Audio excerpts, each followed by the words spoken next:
buenas tardes de nuevo y saludamos a Patti, que se acaba de incorporar con nosotros. Muy bienvenida. El Señor ha puesto en mi corazón que os hable de este pasaje. Es un pasaje muy conocido. Los que lleváis muchos años en las iglesias seguramente pensaréis que ya lo sabéis todo, no me extraña, quizás así, y os pediré que por favor cuando acabe los detalles que yo no haya mencionado y que creáis que son enriquecedores me los digáis a mí. La verdad es que a veces falta tiempo para decirlo todo, que es un pasaje entrañable, que es muy enriquecedor espiritualmente y que creo que nos hará mucho bien. Este pasaje es especialmente adecuado. La enseñanza que podemos recibir aquí de Jesús es especialmente adecuada para aquellas personas que están intentando acercarse a Dios. Algunos para encontrar en Él el perdón y la salvación. Algunos que ya somos salvos, que ya hemos nacido de nuevo y hemos recibido del Señor el perdón y la salvación hace tiempo, para renovar nuestra gratitud y nuestro compromiso para servirle. De hecho, todos necesitamos acercarnos a Dios para encontrar en Él el perdón y la salvación, o para vivir esta salvación tan grande y maravillosa que solo Él nos da. Pero lo cierto es que siempre debemos procurar vivir en este acercamiento a Dios, en esta cercanía de Dios.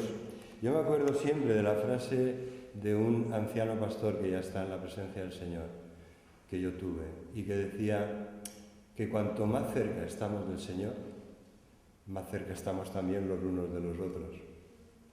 ¿Verdad? Cuando nosotros estamos, es como una gran pirámide, una gran base, ¿no? Cuando estamos lejos de la cúspide, pues estamos también lejos los unos de los otros. Si nos encontramos abajo en la base, eso nos mantiene lejos de los demás.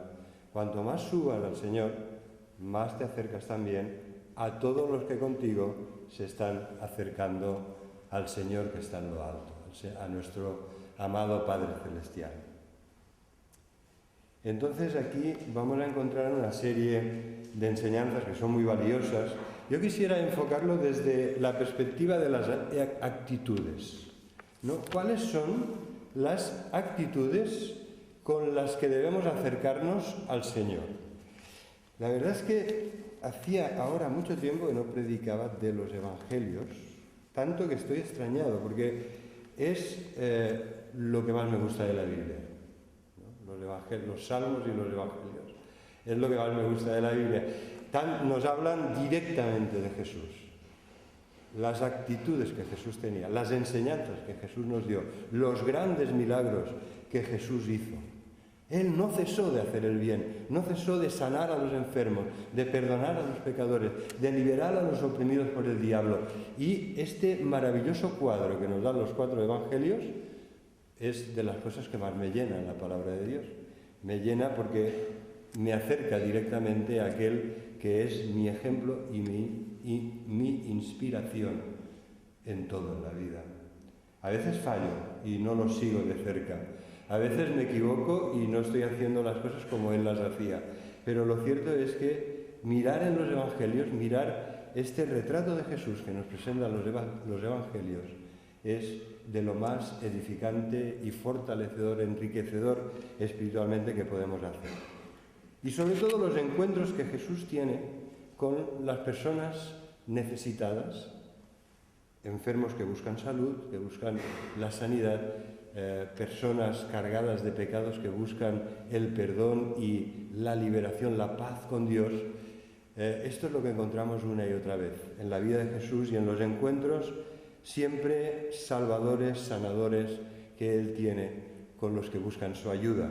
Si nosotros nos acercamos a Jesús para buscar su ayuda, Él no nos decepcionará. Sabéis, Jesús decía: el que a mí viene, no le echo fuera. Y Jesús siempre tiene todo el poder y la sabiduría necesarias para ayudarnos en nuestras tribulaciones. Cuando vamos al médico a veces no sabemos si hará un buen diagnóstico porque quizás no saben bien lo que tenemos y si hacen un buen diagnóstico, a veces no sabemos si la terapia que nos proponen va a ser la mejor y tenemos que tener fe en los médicos y en las terapias que nos dicen, ¿no? Pero con Jesús ese temor desaparece, porque Él siempre tiene el mejor remedio para nuestros males, y aquí es lo que vemos en este precioso pasaje del Evangelio. Como os decía, me gustaría en primer lugar hablaros de las actitudes que tiene esta mujer para acercarse a Jesús. En un sentido, las que ella tuvo son las mismas que nosotros debemos tener si queremos acercarnos a Dios, especialmente si buscas en Él la paz y el perdón que solo Él te puede dar. Es muy posible que ella ya le hubiera escuchado, ¿verdad? Estamos en una fase, yo diría como mínimo, estamos en una fase intermedia, por no decir final, del ministerio de Jesús.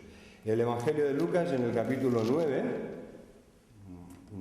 unas pocas, 2 o 3 páginas después, Jesús nos dice en el versículo 51, cuando se cumplió el tiempo en que Él, Jesús, había de ser recibido arriba, Jesús afirmó su rostro para ir a Jerusalén.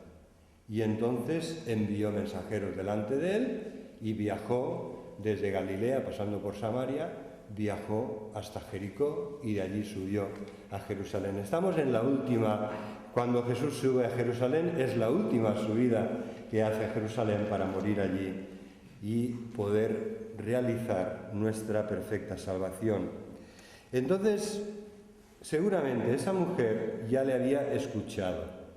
Jesús hacía tiempo que había ya dado muchas enseñanzas a las multitudes, con especial atención y cuidado a sus discípulos. Y ella ya le habría escuchado las preciosas enseñanzas del Sermón de la Montaña. Ya habría oído de Jesús los grandes milagros, que era un hombre lleno de amor y misericordia, con un gran corazón que acogía a todos. El santo mensaje de Jesús seguro que le había mostrado su pecado. Lo deducimos por la actitud con la que ella se acerca a Jesús. Pero la primera de estas actitudes es que si quieres acercarte a Jesús, lo tienes que tener claro. Lo tienes que decidir firmemente. Lo tienes que realizar con valentía y muchas veces con sacrificio. Porque si ella se hubiera asustado por las dificultades, no habría ido a casa de este fariseo que la recibió muy mal. ¿Sabéis que cuando un rabí entraba en casa de una persona para cenar o para tener una velada, era libre la entrada de las personas del vecindario, de la aldea, de aquel barrio? Era libre la entrada porque había un rabí en casa de fulanito, de menganita, y por lo tanto ellos tenían la libertad, aunque no les invitaran, de acudir para escuchar al rabí. Y esto es precisamente lo que hace la mujer. El gran rabí de Nazaret, el gran maestro, ha ido a casa de Simón el fariseo, y es mi ocasión para acercarme a él y demostrarle lo que hay en mi corazón. Y así lo hizo. Pero como os decía, tuvo que hacerlo con una firme decisión y con una valentía para realizarla, porque todo era contrario a que ella entrara en casa de aquel fariseo. Seguramente era una mujer expulsada de la sinagoga, ¿verdad? Por lo que dicen. Entonces el fariseo dice: si Jesús fuera profeta, conocería quién es y qué clase de mujer es la que le toca, que es pecadora. La tenían catalogada. Los pecadores eran expulsados de la sinagoga. Y si el pecado era grave y si continuaban mucho tiempo, porque la situación era juzgada por los dirigentes, por el consejo de la sinagoga como suficientemente grave, le expulsaban definitivamente. Ser expulsado de la sinagoga no era cualquier cosa. Estas personas tenían gran dificultad para comerciar, para comprar y vender, porque los demás les rehuían. Era una especie de marginación social. ¿no? Eran excluidos de la sinagoga, pero también del círculo normal de comercio, de trabajo, etc. Y lo pasaban muy mal. Y si esas personas, los de la sinagoga, que a veces podían llegar a ser bastante duros, consideraban que se habían pasado de malos, les maldecían los 120 y tantos huesos de su cuerpo y no podían volver nunca más. Es fuerte, ¿eh? Seguro que... ¿Cuántos huesos hay en el cuerpo humano? Hay 100, o los judíos no los conocían todos, quizá, pero 120 y tantos huesos son muchos huesos. Y la cuestión es que a veces dice que los decían como los del santoral católico, ¿sabes? Nombre por nombre. Maldito sea el fémur, maldito sea la tibia, el peroné. Caramba, la verdad es que asusta, ¿no? Asusta. Decía Blas Pascal, dice, los hombres nunca pecan tan alegremente como cuando es por cuestiones de religión. Es verdad, se comete cada barbaridad en el nombre de la religión y además los que lo hacen convencidos de que realmente es lo que deben hacer, pecan alegremente, a pesar de que están haciendo barbaridades, atentados, la muerte de inocentes y todo con la convicción de que estás haciendo lo bueno y lo mejor y que es para la gloria de Dios. Pues ahí tenemos el cuadro. Realmente esta mujer tuvo que echarle valor, tuvo que sacar fuerzas de donde no las tenía para poder acercarse a Jesús. A mí me llama mucho la atención la discreción del Evangelio. ¿Quién es esta mujer? ¿Será María Magdalena? ¿Será María la hermana de Marta, que también le unge con perfume? ¿Quién es esta mujer? Bueno, esta es una de las preguntas difíciles, por no decir imposibles. No sabemos quién es esta mujer. Es una mujer anónima, lo único que se nos dice es que el fariseo la catalogaba de pecadora. No sabemos nada más. Me agrada la discreción del Evangelio. No se nos dice nada más. A veces se nos dicen nombres de personas que vale la pena, como el ciego Bartimeo, un hombre de fe que fue sanado por Jesús, a pesar de que le decían, no molestes al maestro. Él salió corriendo ciegamente, porque no veía, a buscar a Jesús, diciendo, Hijo de David, ten misericordia de mí, sálvame, sáname. De él se conserva el nombre, era un hombre de fe.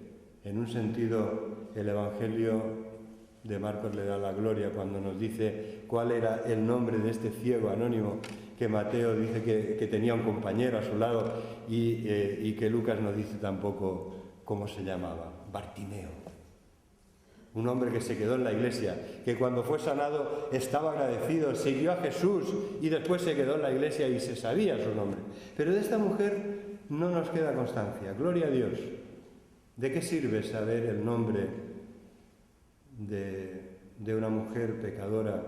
Para muchos sí sirve, que es para criticarla. Y quizá por esto el Evangelio, de forma discreta y confidencial, no dice quién es. Sabemos que de María Magdalena habían sacado 7 demonios, habían salido 7 demonios expulsados por Jesús. De María, la que le ungió en casa de Lázaro y su hermana Marta, sabemos que era una mujer de Dios que amaba al Señor, que escogió la buena parte y no, casi seguro que no se puede identificar con esta mujer anónima del Evangelio de Lucas capítulo 7. Me agrada ver la firmeza con que todo lo supera para ir a Jesús, para llegar a Él, ¿verdad? Y esto me recuerda... Os voy a explicar un caso muy fuerte, espero que a nadie se me escandalice. Esto me recuerda a un caso, ya ha pasado ya unos cuantos años, desde luego, de una iglesia evangélica de Tarragona, de la que en su época se hablaba mucho, porque era una iglesia en muchos sentidos ejemplar y una iglesia abierta al barrio donde estaba, ayudar, como tantas organizaciones evangélicas han hecho, ayudar a los marginados, ayudar a los que han caído en algún tipo de adicción. Y la verdad es que hacían una labor muy buena y que eran pioneros en aquella época. Entonces resulta que porque coincide de que el barrio de la prostitución de aquella ciudad pues estaba a tocar del barrio de la iglesia, en las murallas de Tarragona. Y que un domingo por la tarde aparece una mujer corriendo desesperada que entra en la iglesia desnuda porque la perseguía un señor con una escopeta. Con una escopeta. Y digo, qué bien que el diácono de la puerta no le dijo, mire usted, aquí así no puede entrar, porque entrar en la iglesia le salvó la vida. Qué bien, que seguramente alguno se acordó de dónde estaba la bata del bautisterio, las batas de los catecúmenos, y la pudieron proteger un poco más cubierta hasta que llegó la policía. ¿Verdad? Pero es bonita la idea de que la iglesia sea un lugar donde aquellos que quieren salvar su vida, física o espiritualmente, puedan entrar sin ser rechazados. Porque yo creo que esto es lo que Jesús hizo y lo que Él quiere que hagamos. No me cabe ninguna duda. Y a veces no es fácil, porque todos tenemos dentro un Simón fariseo, que se escandaliza del pecado de los demás. Qué pena que no nos escandalicemos más por los nuestros. Porque desde luego yo motivos tengo para escandalizarme de los míos. Qué pena que en vez de imitar al Maestro, que es ejemplo de bondad y de amor y de santidad en todo, muchos a veces hemos caído en el error de imitar a Simón el fariseo, que rechaza, que critica, que condena, que no acepta, que no acoge. Así que, pues la verdad es que es conmovedora la historia, porque esta mujer entra en la casa seguramente de aquel que no le recibía en la sinagoga porque era pecadora, pero hay una fuerza irresistible que la empuja hacia adelante, que la hace ser valiente, que la hace ser decidida y que la lleva a Jesús. Y Jesús no va a actuar como Simón, Él la va a acoger y la va a defender. Y me gustaría que nos fijemos en cómo lo hace, porque realmente es un pasaje entrañable del Evangelio. Pero antes de esto, antes de ver con qué cariño y comprensión Jesús la recibe y la defiende y le dice a Simón, mira, tú no has cumplido con tus deberes de anfitrión, pero ella los ha cumplido con creces. Me ha lavado los pies, me ha ungido la cabeza y se ha puesto a mis pies para escuchar y aprender. Y además lo ha hecho con sus lágrimas, lágrimas de verdadero arrepentimiento. Pero yo digo que antes tendríamos que hacer una aplicación para nosotros, porque cuando quieres acercarte a Jesús, ¿tú no has notado que siempre hay muchas dificultades? Que te levantas por la mañana y dices, ahora sí que nadie me va a impedir. Abres tu Biblia, te pones de rodillas y entonces empiezas a ver que aquello no está recogido, que allí aquello está sucio. Te empieza a venir a la mente que tienes que salir urgentemente porque en casa no hay esto y aquello, hay que comprar, o porque tienes ya unos compromisos, o porque te llaman a la puerta, o porque te suena el teléfono.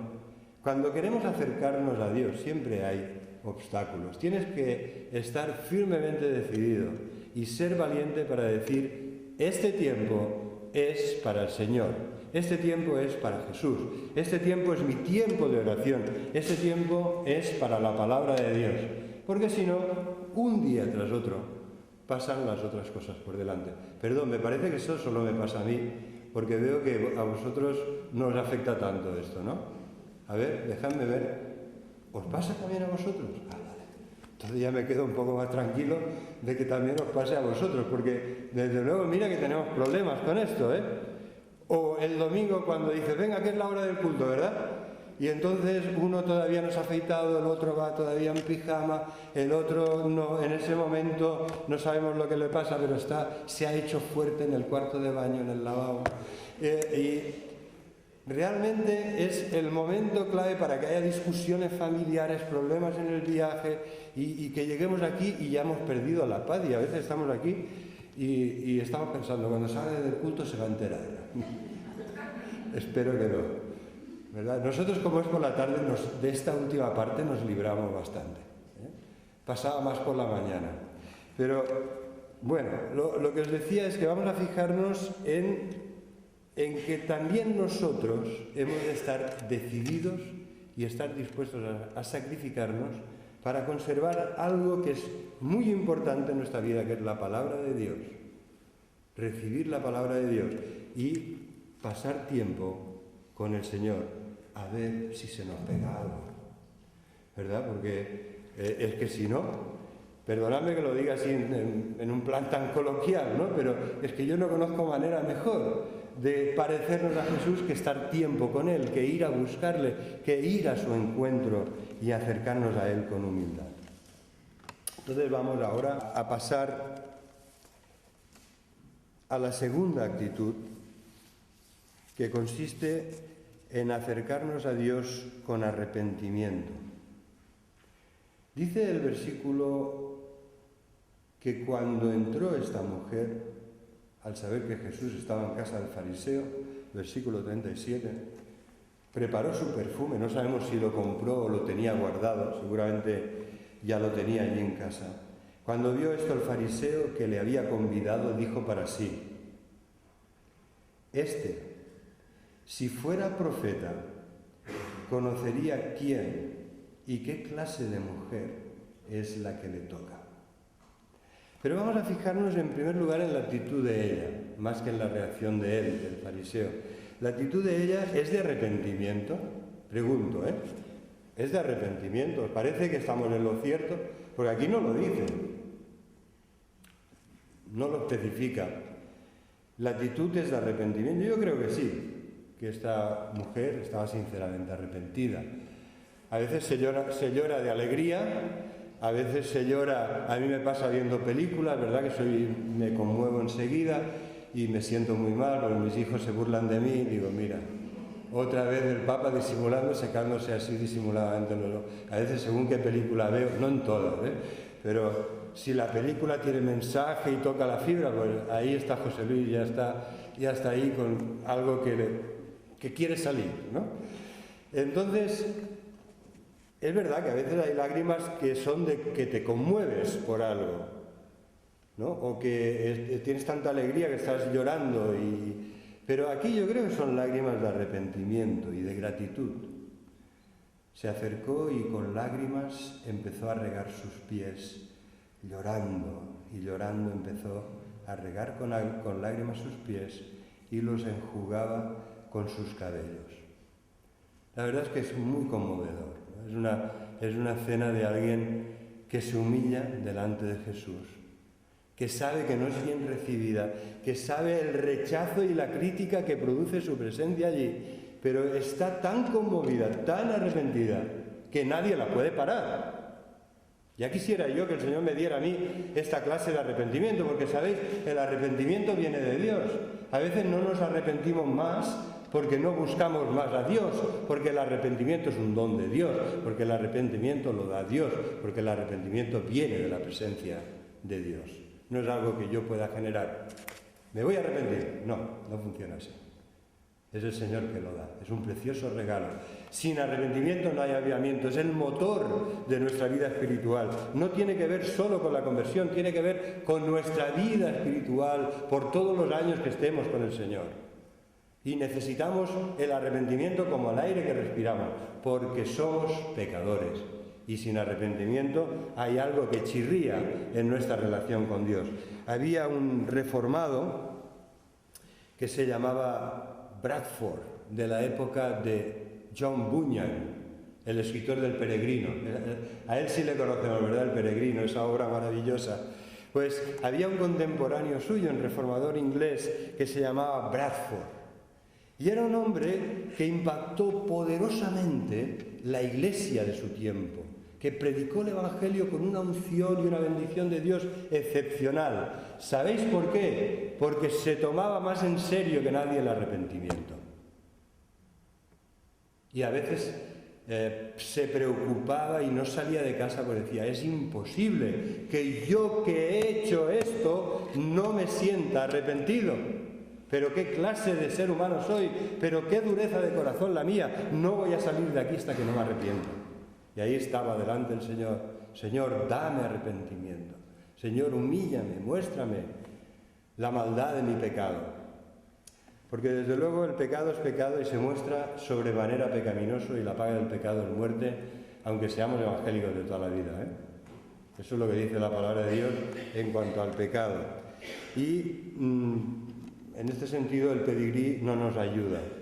El Señor, si sabe que eres de estirpe evangélica de quinta generación, dirá: por razón de más, arrepiéntete más que los otros, porque sabes mejor que los otros de lo que estoy hablando. ¿Verdad? Y aquí vemos este sincero y verdadero arrepentimiento, en el que no hay excusas, en el que esta mujer nos esconde y llora a los pies de Jesús y le lava los pies y se los enjuga con sus cabellos. Nuestro principal problema, hermanos, no es la arteriosclerosis, espero que no la tengáis, ¿no? Porque no deja de ser un grave problema, pero ese no es el principal problema. El principal problema es la cardioesclerosis, la dureza del corazón. Perdonadme, no sé si me acabo de inventar un término médico, pero es bíblico. La cardioesclerosis está en la Biblia, casi, ¿verdad? De Génesis a Apocalipsis. El problema del ser humano es la dureza del corazón. Tenemos un corazón endurecido por el pecado. Corazón que es lo más íntimo de nosotros, que no perdona, que no acepta, que no se arrepiente, que se endurece a copia de caer una y otra vez en el mismo pecado y lo acaba justificando. Engañoso y perverso es el corazón del ser humano, más que todas las cosas, dice la palabra de Dios. ¿Quién lo conocerá? Gracias a Dios, que Él sí lo conoce y Él lo sondea.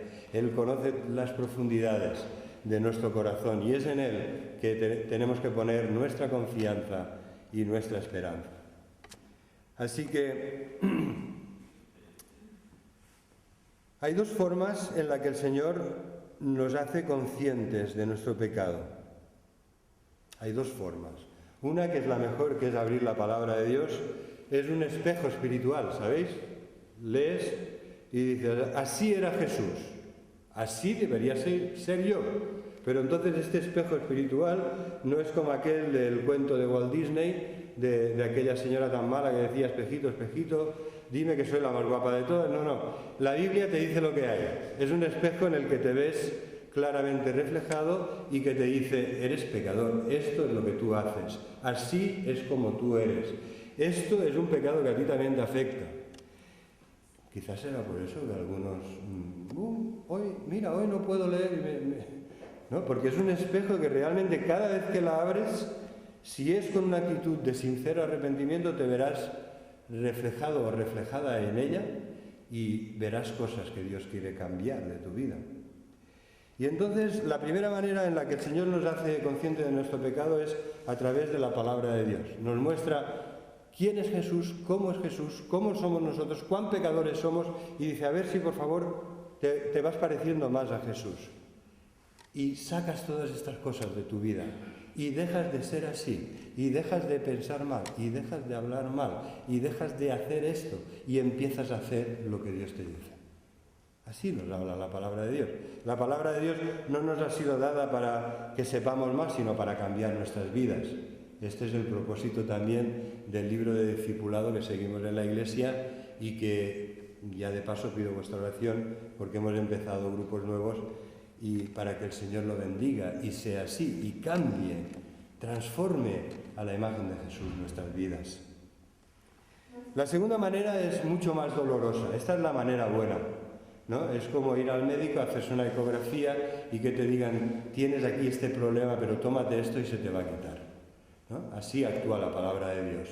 Es la radiografía, es la ecografía que te dice lo que hay. Y al mismo tiempo te da el remedio. Pero hay otra manera que no es tan buena, y es que tú continúas tozudo en tus pecados y que por tu mala cabeza llegará un día que Dios te dirá: bueno, es que no me has querido escuchar, pero ahora vas a entender.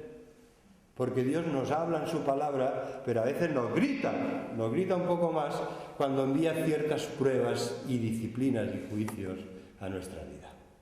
Y entonces entendemos lo que no habíamos querido entender o no habíamos podido entender de otras maneras. Así que yo recomiendo la primera, ¿verdad? Me la recomiendo a mí mismo y a todos vosotros. Mejor la primera que la segunda, porque endurecerse en el pecado, si eres hijo o hija de Dios, puedes tener la seguridad que el Señor no te va a dejar endurecerte mucho ni mucho tiempo. Enviará a tu vida lo que sea necesario para sacarte. La verdad es que deberíamos ser como aquel marino brasileño que se había pasado toda la vida en un faro y que era una zona muy húmeda, muy desabrida, con mucha salinidad en el aire, llena de mosquitos, ¿verdad? Imaginaros ahora con los mosquitos esos que transmiten la enfermedad en toda aquella región. Pues ese marino era de allí y, ¿sabéis? Había pasado tantos años que su piel se había hecho como la de un rinoceronte, ¿no? Se había adaptado, tenía una piel a prueba de mosquito, ya podían picar, es igual, se les quebraba el aguijón cuando le picaban.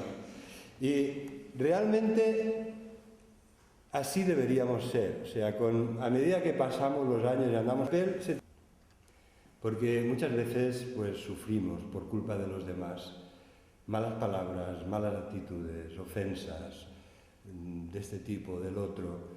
Y si nuestra piel está muy sensible, ¡plas!, ¿no? Reaccionamos cada vez, es un salto a la yugular del pobre que nos ha ofendido.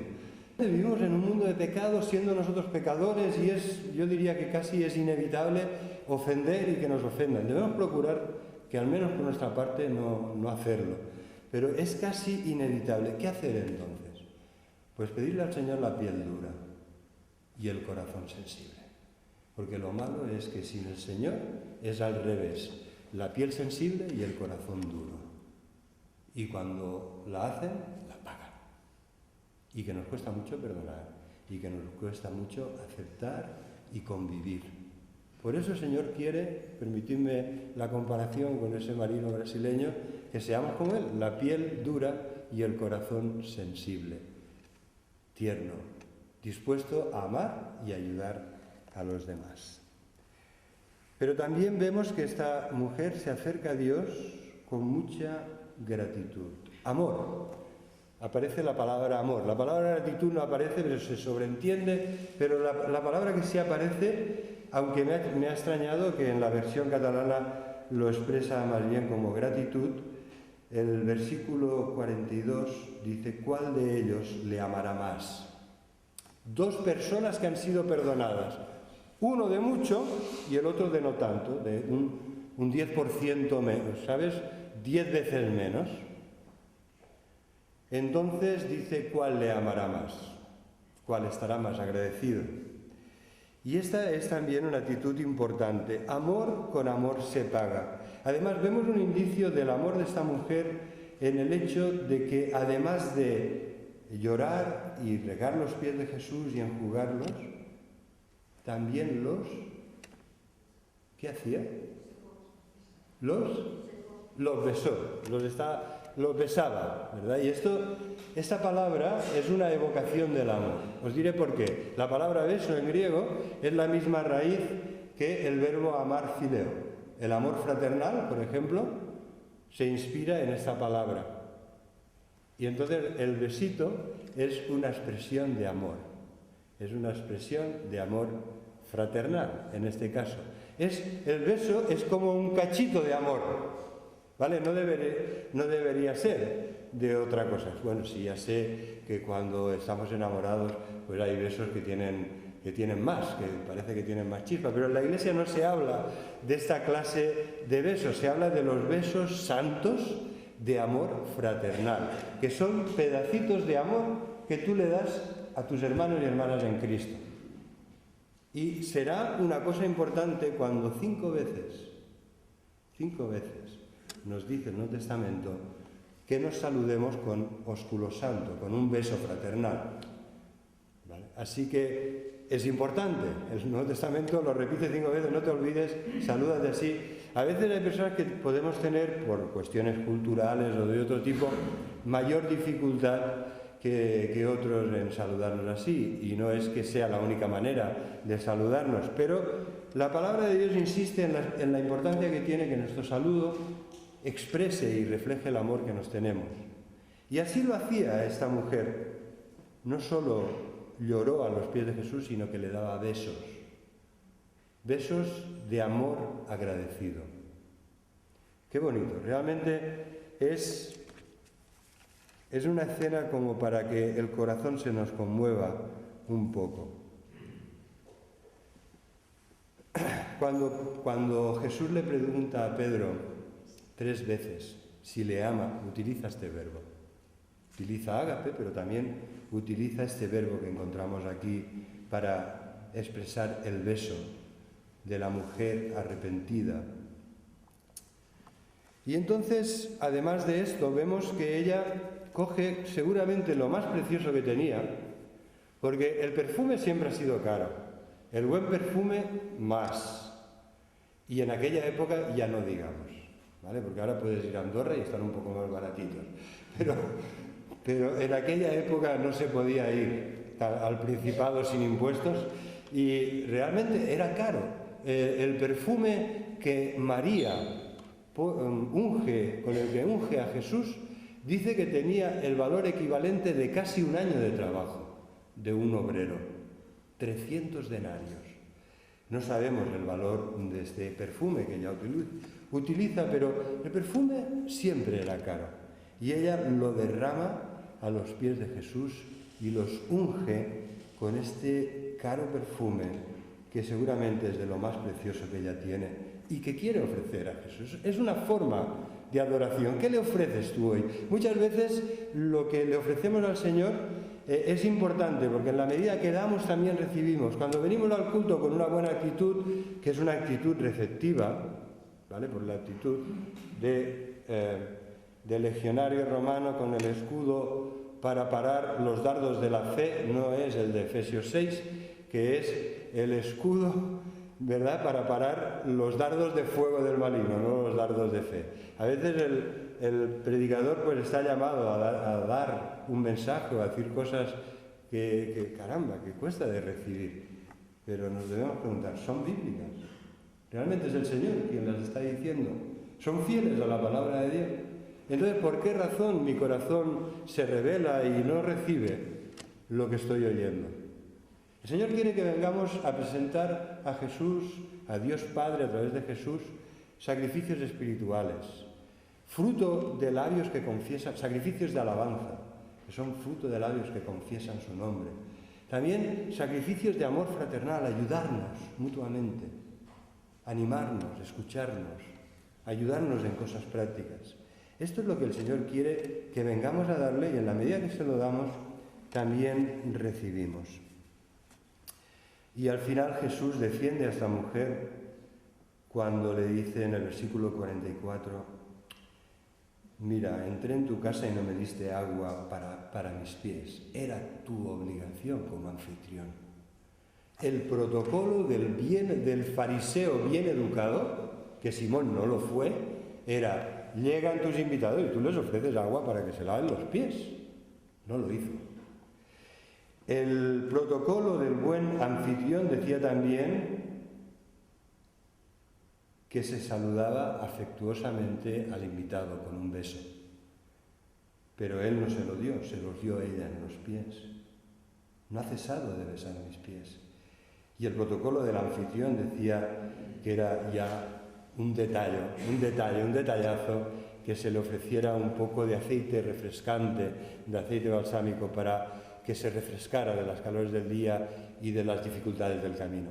Y él no se lo había dado, pero sí ella ungió sus pies torturados con perfume. Realmente, una tras otra, esta mujer fue mejor anfitriona y estaba demostrando mucho más amor y arrepentimiento que Simón, el religioso fariseo. Que el Señor nos guarde de que la religión, aunque sea la buena religión evangélica, al final nos impida mantener una buena relación con el Señor y con los hermanos. Porque no predicamos una religión, sino una relación espiritual vivificante con Jesús, el Hijo de Dios, Dios Hijo, que nos ha salvado. Y esto la mujer lo había entendido. Por lo tanto, es vindicada por parte de Jesús, perdonada, amada, defendida por Jesús. De él deberíamos tomar ejemplo y no de este maleducado fariseo que tantas veces desobedeció el protocolo de lo que era correcto y de lo que se esperaba de él, sobre todo en su relación con Jesús, al que recibe, parece, con muchos recelos y con poca educación, si nos atenemos a las costumbres de la época. Entonces Jesús explica esta parábola que nos habla del amor. Un acreedor que tenía 2 deudores, uno le debía 500, otro 50, como no podían pagar, les perdonó a ambos, y la pregunta es, ¿cuál de ellos les amará más? ¿Cuál pensáis que les amará más? ¿Verdad? Jesús responde el fariseo y Jesús dice, amén, es así. Al que más se le perdona, más ama. Ahora, mi pregunta es, ¿realmente no tenemos todos una deuda de gratitud muy grande hacia el Dios que nos lo ha perdonado todo? Esa es mi pregunta. Realmente aquí solo pueden estar agradecidos aquellos que hemos tenido un mal pasado y que hemos tenido una juventud tempestuosa y que que estando en una familia cristiana y en la iglesia la hemos dejado como hijos pródigos y nos hemos gastado el dinero en un país lejano de una mala manera. ¿Solo estos son los que deben estar agradecidos? Yo creo que no. Aunque seas un buen ciudadano, una persona de bien, una persona recta, una persona educada, aunque seas una persona que puedas decir, a ver, yo no soy peor que los demás, ¿no? Intento ser una buena persona. Cuando nos acercamos a Jesús, cuando nos acercamos al trono del Dios 3 veces santo, al trono de la gracia donde Jesús nos recibe, nos escucha y nos ayuda, realmente cuando nos acercamos, si no nos vemos tal como somos, tan pecadores como somos, algo grave está pasando y algo grave está fallando en nuestra vida. Porque yo me siento como esta mujer, yo no me siento como aquel fariseo que dice, bueno, yo te amaré poco porque me has perdonado poco. O como aquel otro que decía, Señor, menos mal que me tienes a mí, que no soy como los demás hombres, que diezmo de todo lo que gano y que ayuno 2 veces por semana. ¿Verdad? Eso es la antítesis de lo que vemos aquí en el buen ejemplo de esta mujer sinceramente arrepentida. La antítesis es decir, Señor, ten misericordia de mí, sé propicio a mí y perdóname, porque soy un pecador. ¿Verdad? Se habla poco, en las iglesias se habla poco de pecado porque parece que es un tema que nos entristece. No debe ser así, porque hablamos del pecado porque sabemos que hay perdón, que en Cristo hay redención y perdón, pero no puedes ser consciente de lo mucho que Dios te ha perdonado si no miras con sinceridad hacia tu interior, hacia lo más profundo de ti. Y si no le dices al Señor, haciendo tuyas las palabras del Salmo, Señor, examíname y ve lo que hay en mí. Mírame y conoce mis caminos y mis pensamientos y ve si hay en mí camino de perversidad y guíame en el camino eterno. Esa mujer lo había hecho. Además, los otros la ayudaban porque la señalaban como una pecadora. La ayudaron a darse cuenta de que necesitaba a Jesús. Quizá tú no vas a tener la ayuda que tuvo ella de que los otros te señalen, pero es que no es necesaria. Acercándote al Dios Santo te darás cuenta por ti mismo. Esta mujer amada, perdonada y defendida por Jesús, se dio cuenta que Jesús la había perdonado de mucho. Y así deberíamos hacer cada uno de nosotros. Yo me siento, alguna vez os lo habré dicho, si estoy en el ministerio es por esto, hermanos. Yo sé que el Señor me perdonó mucho Yo sé que me sacó así, al borde del abismo, me sacó. Entre Cristo y Satanás, varios años de mi vida, entre Cristo me cogió. Yo me resistía hasta el último momento, como un alacrán desagradecido. Conocéis, ¿no?, la historia de aquel maestro que está con su discípulo y ve un alacrán que ha caído en el fondo de una vasija y lo coge, y cuando lo coge el alacrán lo pica, ya, y lo suelta. Y dice, claro, maestro, no sé, usted no se ha dado cuenta que es un alacrán, que lo va a picar. Y entonces el maestro lo coge una segunda vez, ya, lo pica, pero aguanta el picotazo y lo saca de la vasija. Y le dice al discípulo, dice, mire, la naturaleza de él, que es un alacrán, es picar, pero la mía es salvar. La mía es ayudar. Por eso lo he cogido una segunda vez y lo he sacado. Y nuestra naturaleza, queridos hermanos, no es picar, aunque antes fuéramos alacranes. Nuestra naturaleza no es picar, es ayudar, es salvar, es acoger, es hacer extensivo el perdón que hemos recibido del Señor a los demás. Es que el amor que recibimos, ser unos canales de este amor a los demás. Y así traer gloria al nombre de aquel que tanto nos ama, que fue picado en la cruz una y otra vez por esos venenosos alacranes a los que se enfrentó para salvarnos.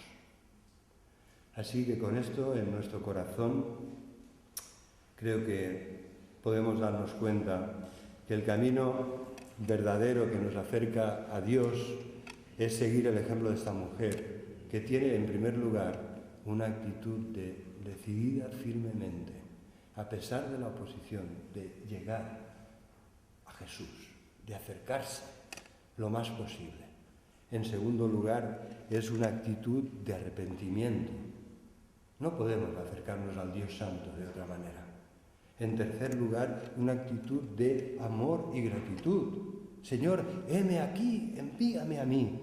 Si tú me has salvado a mí, quizá también puedo ser útil en tus manos para salvar a otros.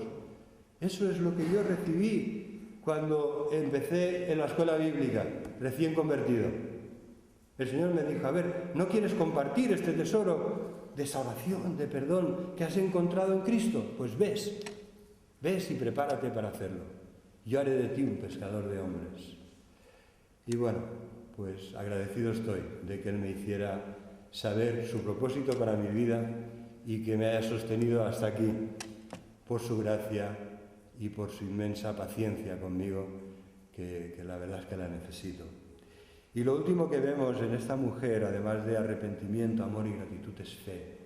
Hermanos, nuestro camino espiritual es un camino de fe, por lo cual dice Jesús, yo te digo, fariseo, que sus muchos pecados le son perdonados porque amó mucho, mas aquel a quien se le perdona, poco ama.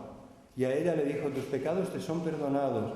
Y entonces, cuando comenzaron a criticarle, porque decía, ¿pero quién es este para perdonar los pecados? Jesús le dijo a la mujer, tu fe te ha salvado, vete en paz. ¿Verdad? Es curioso, os voy a hacer una pregunta difícil y con esto acabamos. ¿El amor es la causa o la consecuencia? Porque aquí dice,